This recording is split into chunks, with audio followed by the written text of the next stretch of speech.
Hey, World Civilizations class, Mr. Lassiter with you today, and we're going to be talking about absolutism in Spain. As Mr. Guilford told you about France, absolutism is kind of the highest form of centralization in a government, and today we're going to look at Spain. Take a look at these video goals because we're going to do a little backtracking to better understand the situation in Spain in the 1500s and 1600s. We're going to review some of the most influential monarchs in Spain who we have talked about a lot in the past.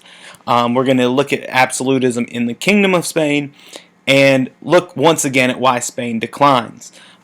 So we'll see Charles V, we'll look at Philip II, we'll talk about the Inquisition, things that we've touched on before as we've looked at the Reformation and the Holy Roman Empire and Spain conquering the New World, but we really haven't all put it together in one presentation. And so this is a nice time as we look at absolutism. So let's go. Spain, by the 1500s, had really emerged as the first modern European power. Ferdinand and Isabella united Spain. Remember, they kicked out the Muslim rulers, the last ones from Granada in 1492-ish, and they set the stage for conquering the Americas when Columbus sailed across the Atlantic Ocean. So, kind of right at 1500, Spain is poised to become extremely powerful, to conquer the Americas and, of course, gain those riches, which we know they do. And they're also in a position, really, where they could have ruled the entirety of Europe. But as we've told you in past videos, they have a few missteps here and there. In 1519, the guy you see over to the right, Charles V, who was the grandson of Ferdinand and Isabella, he comes to power in Spain. Actually, in Spain, he's known as Charles I, but we call him Charles V because that's what he was called in the Holy Roman Empire. Anyways, he inherits two different crowns. Of course, the Kingdom of Spain and the crown of the Habsburg Empire, because he happened to be the son of Spanish kings and Habsburgs. And the Habsburg Empire consisted of the Holy Roman Empire, including Austria and parts of Germany, and the Netherlands. So hopefully you kind of follow that.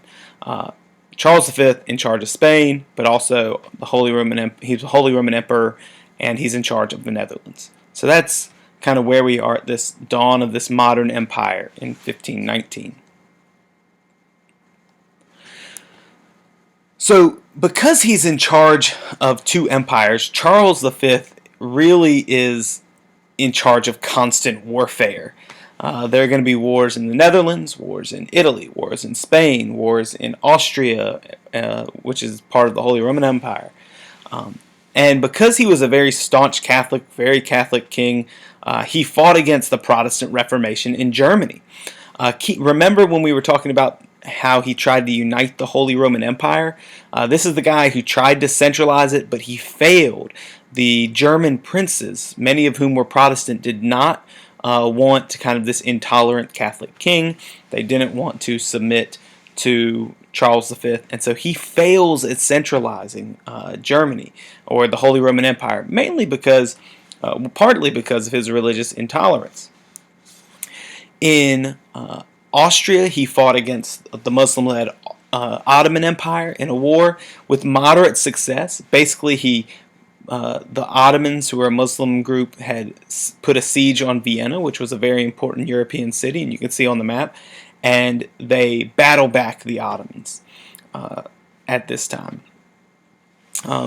Charles V rules until 1556, but the ruling over this large empire and failing to centralize the Holy Roman Empire kind of takes his toll on him. And so he gives up his title as King of Spain and as Holy Roman Emperor. And in 1556, he leaves and enters a monastery where he'll live out the rest of his days. Upon leaving, Charles V is going to give up his power and divides his kingdom among two people. His brother Ferdinand, who becomes the Holy Roman Emperor. He gives the land in Central Europe, Austria, to Ferdinand. And the rest of his land, Spain, the Netherlands, and southern Italy, which, if you remember way back at the Renaissance, we talked about how Spain had an interest in Italy. He gives all that to this 29-year-old son, Philip, who you see pictured to your right. Philip II, as he'll be known, rules from 1556 all the way to 1598, so quite a long time. And Philip II continues a lot of the same goals that Ferdinand and Isabella and Charles V had. He wanted to expand Spanish influence, he wanted to strengthen the Catholic Church, and he wanted absolute power over the kingdom. And so these are the three things Philip II is going to try to do, though he will face many obstacles. Here's a map showing the division of Spain under Philip II. So all the purple here was kind of land, Spanish Habsburg possessions under Philip II. Also the Netherlands here, parts of Italy, and then the Austrian Habsburg possessions, which were divided and given to Ferdinand, are in orange. You can also see Spanish-held lands and trade routes in the Americas. So quite a vast empire being ruled here by Philip II. Philip II was very interested in ruling and being in charge of government. A lot of kings would go out and they'd play polo or hunt and fish and do sportsman things. But Philip devoted a lot of his time to the government work. He would answer letters himself. He would make notes about every little thing. And like Ferdinand and Isabella, he used his position to try to centralize power under him. He made every part of the government of Spain answer to him. He ruled as an absolute monarch, just like Louis XIV. He claimed rule by divine right, meaning he believed that his authority as king came directly from God. Of course, being Catholic, he thought that he was the guardian of the Catholic Church, and so he continues the Inquisition and turns it against Protestants and possible heretics of the Christian Church, just as Ferdinand and Isabella had basically sought out Jews and Muslims. He's going to do the same thing for Protestants. Things get a little bit more complicated. Over here on the right, you see Philip II with Queen Mary I of England, who was the Catholic Queen of England for a time, also known as Bloody Mary because of her persecution of Protestants. They have an arranged marriage in about 1558. And so that makes things even a little bit more complicated because Philip starts to have an interest in returning England, which was Protestant, Anglican Protestant, returning England back to Catholicism. And that's going to lead to one of the biggest follies in fighting his wars. So let's look at three specific wars of Philip II. The first one, the Battle of Lepanto, in 1571 was fought against the Ottomans in the Mediterranean. Basically, Spain and its Italian allies were fighting for control of the Mediterranean Sea, and they defeat an Ottoman fleet there. So it's seen as this great Christian victory in the Mediterranean. Ultimately, it really doesn't, the Ottomans don't go anywhere. They're still very much a part of Mediterranean trade. They're very important and very much a threat, but still very important. Between this victory in 1571 and Charles V's victory at Vienna sometime before, the Ottomans are going to start a long, slow, 2 or 3 century long decline, but they still remain extremely important all the way up until the 1900s. The next thing we see is a revolt in the Netherlands, which kind of takes place over a period of about 15 years or so. And this is because of the intolerance of Philip II in Spain toward non-Catholics. Philip tries to crush Calvinism, which is one of those important types of Protestantism that developed in Europe. And Dutch nobles, people in the Netherlands, really opposed this kind of power grab and this intolerance. And so that's going to lead to a weakening of Philip's authority in the Netherlands. And ultimately, fighting those wars is going to cost Spain a lot of money.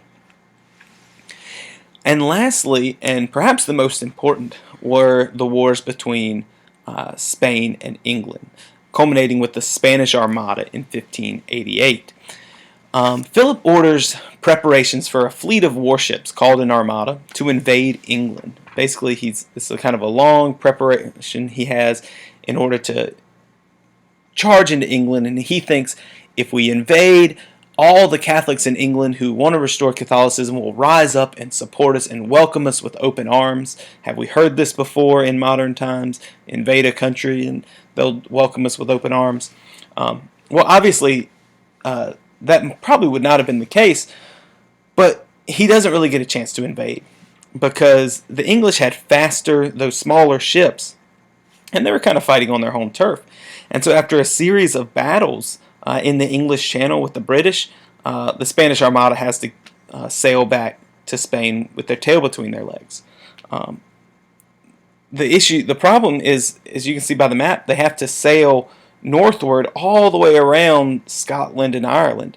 And on their way back, they encounter horrible storms, which causes many of their ships to absolutely wreck. So they spend all this money building up this huge navy to invade England, and they really return with nothing to show for it except a lot of thrown away money.